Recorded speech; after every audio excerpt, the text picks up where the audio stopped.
Hi అండి, welcome to my vlogs. ఈరోజు special ఏంటి అనేసి అని అనుకుంటున్నారా?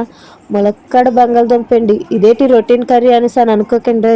ఈ విధంగా వండితే కనుక చాలా టేస్టీగా ఉంటుందండి.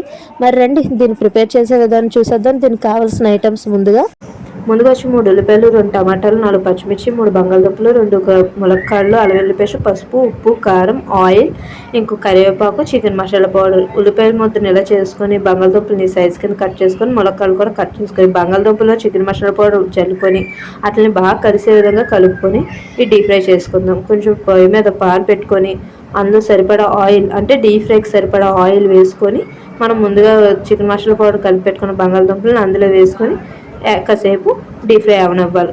బాగా రెడ్గా వేపేయద్దు, లైట్ బ్రౌన్ షేడ్ వచ్చేటట్టు వేపితే చాలండి. చూసారు కదా, ఈ విధంగా వేగినాక ఇప్పుడు ఈ బంగాళదుంపలు తీసి పక్కన పెట్టేసుకోండి. ఇప్పుడు మనం ముందుగా కోసి పెట్టుకుని ఉల్లిపాయలు ఉన్నాయి కదండి, ఉల్లిపాయ, పచ్చిమిర్చి, కరివేపాకు మొత్తం కలిపేసి కాసేపు బ్రౌన్ షేడ్ వచ్చే విధంగా వేపుకోవాలి. చూసారు కదా, ఈ విధంగా వేగితే చాలు, ఎక్కువ మార్చేయకండి. ఇప్పుడు ఇందులో 1 స్పూన్ అల్లం వెల్లుల్లి పేస్ట్ అయితే సరిపోద్ది. 1 స్పూన్ అల్లం వెల్లుల్లి పేస్ట్ వేసుకొని పచ్చివాసన పోయే విధంగా మనం వేపుకోవాలి. స్టవ్ స్లిమ్లో పెట్టే వేపాలండి, హైలో పెడితే కనుక మాడిపోతే. ఇప్పుడు స్టవ్ స్లిమ్లో పెట్టి అది పచ్చివాసన పోయినాక మనం ముందుగా కోసి పెట్టుకున్న ములక్కాడలు ఉన్నాయి కదండి, అవి అందులో వేసుకొని కొంచెం వాటర్ వేసుకొని మగ్గనిచ్చుకోవాలి. వాటర్ వేయకపోతే కనుక అడుగెట్టేయడం అనేది జరుగుతుంది. అందుకని కొంచెం వాటర్ వేసుకొని చిన్న సాల్ట్ వేసుకొని మనం మగ్గనిచ్చుకోవాలి. చూసారు కదా, ములక్కాడ అన్నది పర్ఫెక్ట్గా మనకు మగ్గింది. దాన్ని నొక్కి చూస్తే మీకు అర్థమైపోద్ది. ఈ మగ్గినాక మనం ముందుగా వేపు పెట్టుకున్న బంగాళదుంప ఉన్నాయి కదండి, ఆ బంగాళదుంప కూడా అందులో వేసేసుకుందాం. ఇప్పుడు ఇవన్నీ బాగా కలిసే విధంగా ఒక 5 నిమిషాలు స్టవ్ స్లిమ్లో పెట్టి కలుపుకోవాలి.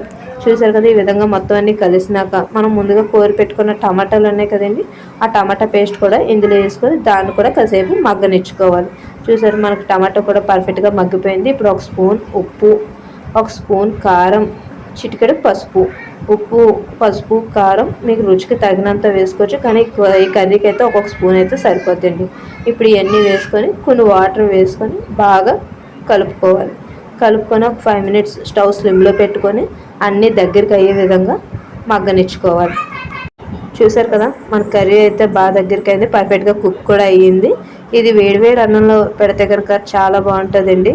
పిల్లలు కూడా చాలా ఇష్టంగా తింటారు. మరి మీకు ఈ వీడియో నచ్చినట్లయితే లైక్ చేసి సబ్స్క్రైబ్ చేయండి. మరి ఇంకా ఏమైనా వీడియోలు కావాలంటే కామెంట్ బాక్స్లో పెట్టండి. Thank you.